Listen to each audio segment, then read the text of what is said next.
Baik, teman-teman Liputan 6 tadi sudah menyaksikan deklarasi cawapres dari Ganjar Pranowo. Nah, sekarang kita akan ngobrol sedikit dengan Dinarto Wijaya, pengamat politik, soal sebetulnya analisa kemana nanti arahnya ini semuanya menuju Pilpres 2024. Saya sapa dulu Mas Toto. Halo, selamat siang Mas Toto.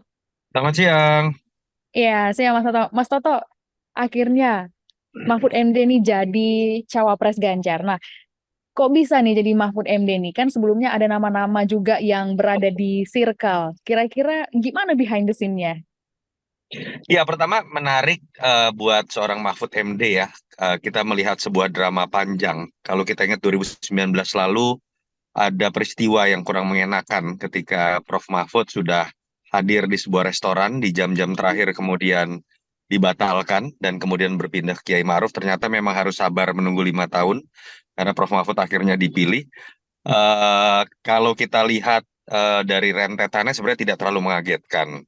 Belakangan beberapa hari terakhir memang nama Prof. Mahfud yang paling menguat. Walaupun betul sebelum-sebelumnya itu kan muncul nama juga Sandiaga Uno, Ridwan Kamil, atau nama Andika Perkasa misalnya. Jadi kalau pertanyaannya kenapa ya saya pikir pertama memang dilihat kedekatan Prof. Mahfud dengan PDI Perjuangan juga sejarah panjang.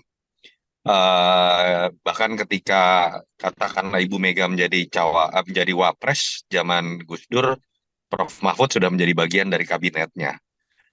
Yang Oh, kedua, kalau kita lihat memang ada kecenderungan PDI Perjuangan ini suka tanda kutip ya berkolaborasi dengan NU. Dalam konteks secara simbolik adalah persatuan ideologi antar kekuatan merah dan hijau nasionalis dengan religius misalnya. Dan yang ketiga, kemarin juga sebenarnya mungkin ya kalau persekusi peran Mas Ganjar juga sangat besar. Diskusi yang paling didengar menurut saya dari teman-teman PDI Perjuangan di lingkaran dalam Ibu Mega, salah satunya yang paling dengar adalah bagaimana Mas Ganjar sendiri memberikan bisikan kepada Ibu Mega. Dan kalau kita lihat hubungan paling panjang itu dimiliki memang di antara nama-nama lain, ada RK, ada Sandi, hubungan paling panjang itu dimiliki oleh Mas Ganjar dengan Prof. Mahfud. Kita bisa lihat juga 2 bulan lalu sempat ada pertemuan empat mata, sempat diposting langsung oleh akun IG Mas Ganjar.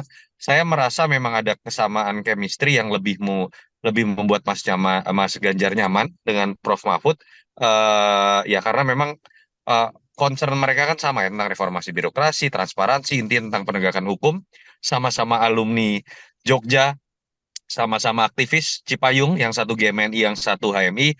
Jadi variabel-variabel itu yang menyebabkan menurut saya sebetulnya tidak terlalu mengagetkan. Pilihan yang paling mungkin buat Mas Ganjar adalah Prof. Mahfud MD. oke, Mas Toto, kalau Mas Toto lihat ini keduanya kan pasti punya pendukungnya masing-masing ya. Nah, baik itu di Ganjar dan juga di Mahfud MD. Sebetulnya kalau dari analisa Mas Toto, Mahfud MD ini akan kuat di bagian mana, juga Ganjar akan kuat di bagian mana juga, pendukung mana. Kira-kira kalau bergabung, adakah spot-spot yang harus diisi oleh PDIP di sini? Ya, kalau suara PDIP secara otomatis sudah tergambarkan dari suara yang didapatkan oleh Mas Ganjar. Walaupun tidak hanya dari PDI Perjuangan, tapi juga dari partai-partai lain. Jelas Jawa Tengah menjadi basis paling utama. Yang kedua adalah basis Jawa Timur. Kalau kita bicara dari jumlah pemilih dan Mas Ganjar masih menguasai survei di Jawa Timur ya. Walaupun misalnya dari komposisi pasangan Anies Baswedan, wakilnya adalah Caimin, kuat juga di Jawa Timur, tapi sampai kita lihat beberapa rilis survei terakhir, beberapa lembaga menempatkan Mas Ganjar masih nomor satu, Pak Prabowo nomor dua, pasangan Amin masih di nomor tiga. Kekuatan dari Prof. Mahfud adalah menguatkan kembali dan mempertebal kemenangan di Jawa Barat kalau kita bicara geografi. Dan juga Prof. Mahfud cukup kuat di beberapa daerah seperti di Kalimantan Barat misalnya. Atau ketika kita bicara di daerah seperti Jawa Barat, Prof. Mahfud itu walaupun bukan warga Jawa Barat, bukan berasal dari Jawa Barat, tapi di survei Carta Politika ada di peringkat ketiga. Jadi bisa mengisi kekosongan dari kelemahan yang dimiliki oleh Mas Ganjar dan PDI Perjuangan, karena kita harus melihat Prof. Mahfud ini bukan hanya dari sisi primordial ya, latar belakang yang berasal dari Jawa Timur, tapi saya pikir latar belakang sebagai tokoh NU yang tersebar di seluruh Indonesia itu juga sebuah kekuatan tersendiri. Dan ini adalah NU senior hitungannya. Yang kedua kan ketokohan dia secara nasional bukan hanya dalam konteks primordial, bisa dilihat memperkuat dan mempertebal suara Mas Ganjar, karena kalau kita lihat sepak terjangnya, ini yang paling paripurna. Pernah di legislatif, pernah juga di eksekutif dulu menhannya Pak Gus Dur, lalu kemudian Menko Polhukam Pak Jokowi, bahkan pernah menjadi ketua MK juga. Jadi dilihat dari sisi itu, saya pikir ketokohannya lebih dilihat karena value yang dikenal oleh masyarakat dan karakternya unik. Karakternya ini gampang viral gitu ya. Jadi kalau kita ingat beberapa bulan lalu ada rapat dengan Komisi 3, sempat adu keras berargumentasi dan itu sempat viral. Jadi katakanlah memang Prof Mahfud tidak cukup ngepop, apalagi dari dalam konteks era sosmed seperti sekarang, tapi value dan gaya berkomunikasinya menurut saya itu bisa membuat branding tersendiri ya, yang kemudian melengkapi Mas Ganjar. Oke, Mas Toto, yang juga menarik untuk kita soroti di deklarasi cawapres Ganjar hari ini, tidak ada Gibran di sini, pun dengan Presiden Jokowi yang juga masih melakukan kunjungan kerja luar negeri. Ya. Apa yang bisa Mas Toto analisa dari kejadian ini? Iya, kalau saya pikir jelas yang mulai mengambil jarak itu kan bukan PD Perjuangan, tapi Gibran sendiri. Dan mungkin Pak Jokowi kalau mau dispekulasikan minimal dengan simbolisasi dari Kaisang. Walaupun kita juga mendengar ada upaya untuk menjadikan Gibran sebagai cawapres, walaupun dibantah dengan kalimat normatif oleh Pak Jokowi, tapi kan ya dengan menggunakan logika akal sehat terlalu terlihat lah bagaimana gerakan-gerakan politik, ada yang membuat relawan, begitu masifnya pemasangan baliho, billboard. Menurut saya agak sulit buat kemudian publik tidak menyimpulkan ada intervensi di situ. Dan belum lagi kontroversi dan goncangan di Mahkamah Konstitusi yang dianggap ada sisi intervensi di situ, ada keputusan yang kontroversial, bahkan sampai muncul istilah Mahkamah Keluarga. Jadi saya pikir ya ini konsekuensi saja dari manuver politik yang dilakukan atau minimal didiamkan oleh Pak Jokowi yang menyebabkan kemudian agak sulit gitu untuk menempatkan mereka dalam satu frame lagi. Dan dari pidato yang tadi dilakukan oleh Mas Ganjar, Prof Mahfud, saya pikir mereka sudah jelas menunjukkan punya identitas dan branding yang independen, tidak sekedar bergantung pada sosok Jokowi seperti yang selalu ditekankan oleh Pak Prabowo dalam konteks seakan-akan ingin nempel dan tidak punya identitasnya sendiri. Jadi inilah realita politik dan memang lebih bagus buat publik pendidikan politik.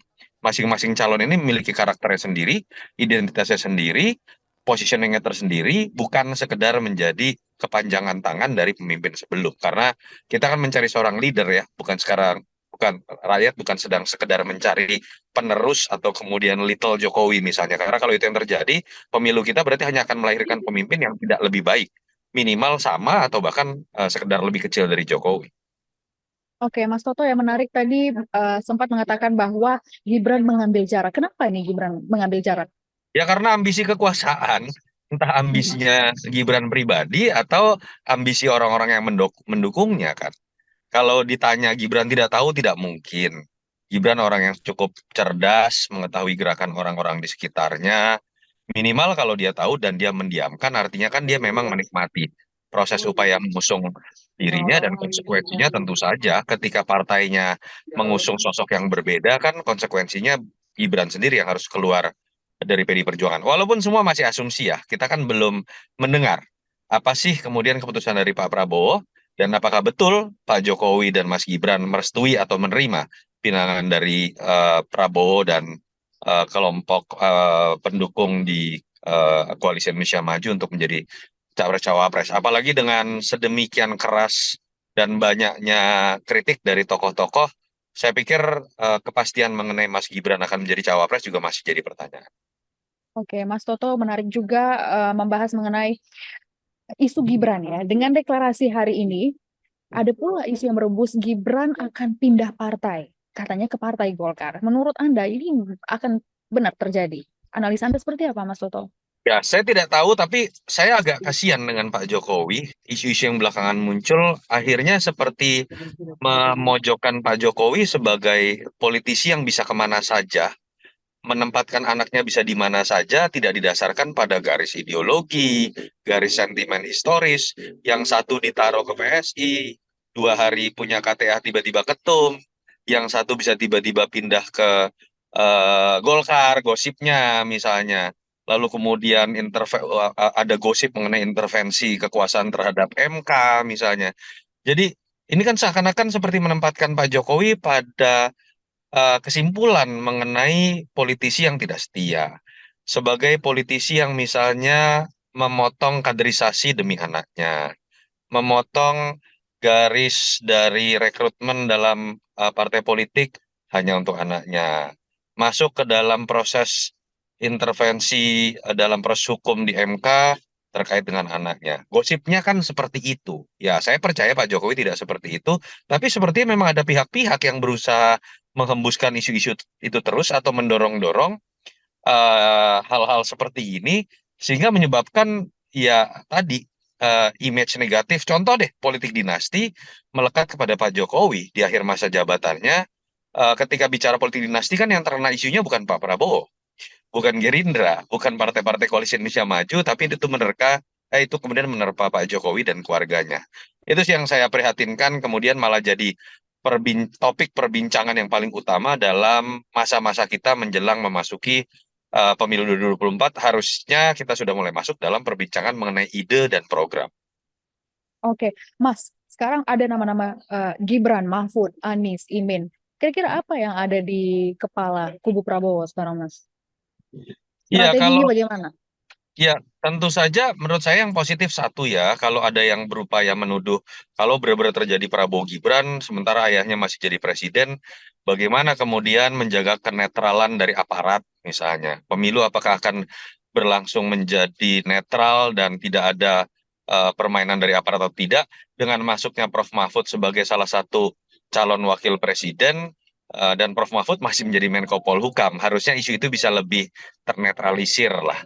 Dan kalau kita lihat kan dua sosok ini, cawapres yang sudah muncul, ada Anies Baswedan, ada Mahfud MD, dua sosok, eh, Muhaimin Iskandar, lalu kemudian juga Prof. Mahfud, dua-duanya ini berlatar belakang NU, kuat di Jawa Timur.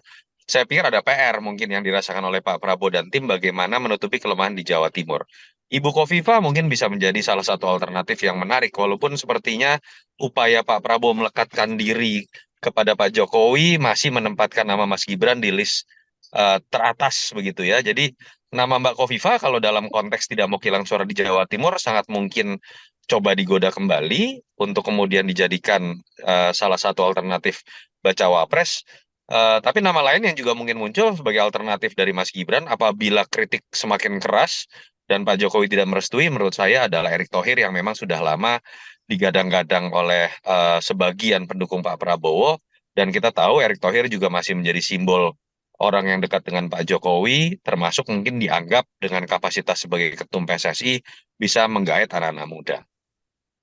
Mas To, sentimen terhadap Jokowi kan akhir-akhir ini cukup besar ya. Ada yang positif, ada juga yang negatif. Mas Toto melihat Presiden Jokowi sekarang posisinya ada di mana sih? Cenderung kemana?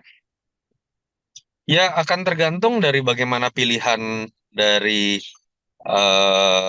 cawapres ya, yang akan tinggal Pak Prabowo yang belum milih. Kalau saya akan menjawab, kalau betul Gibran yang menjadi cawapres Pak Prabowo, kesimpulannya bukan Pak Jokowi lebih memilih Pak Prabowo. Jokowi masih ingin menempatkan kekuasaannya. Jadi ini bukan tentang pilihan kepada Prabowo atau Ganjar, seperti kita tanyakan selama ini. Beliau hanya percaya ketika ada perwakilan dari dirinya, yang itu diwakili oleh keluarganya, untuk tetap menjadi bagian dari kekuasaan. Jadi ini kan kita bisa lihat dalam rentetan panjang dulu isu 3 periode, perpanjangan periode, sekarang muncul isu anaknya menjadi alternatif alternatif cawapres Pak Prabowo melalui proses di MK yang kebetulan ketuanya adalah iparnya sendiri. Artinya kan kita bisa melihat dan berspekulasi. Halo, Mas To? Mas To, suaranya di-unmute.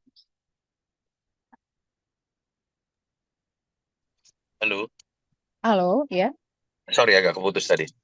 Ya. Iya, ini ya balik lagi, ini adalah tentang dirinya sendiri, bukan tentang pilihannya kepada Prabowo ataupun Ganjar. Ada sebuah spekulasi dari sebagian pihak yang menurut saya tidak bisa disalahkan. Ini adalah rentetan peristiwa yang menunjukkan beliau masih ingin menempatkan dirinya ya, baik melalui keluarganya atau dulu melalui isu perpanjangan periode dan 3 periode dalam pertarungan 2024. Jadi kalau pertanyaannya dia mendukung siapa, tidak. Dia tidak mendukung siapa-siapa, dia sedang ingin menempatkan bagian dari dirinya sendiri dalam pertarungan kekuasaan ini. Oke, Mas Toto. eh yang juga menarik. Sebetulnya Gibran ini punya kemungkinan yang cukup besar nggak untuk menjadi cawapresnya Prabowo. Di tengah kita tahu kubu Prabowo ini juga diisi oleh koalisi yang partai-partai besar ya. Ada Erick Thohir di sana, ada sejumlah nama yang juga potensial. Bagaimana itu hitungannya kira-kira? Iya, ini akan bergantung pada Jokowi. Jadi kalau Mhm. dikatakan Jokowi tidak tahu, saya tidak yakin. Karena Pak Jokowi pernah mengatakan dia akan cawe-cawe.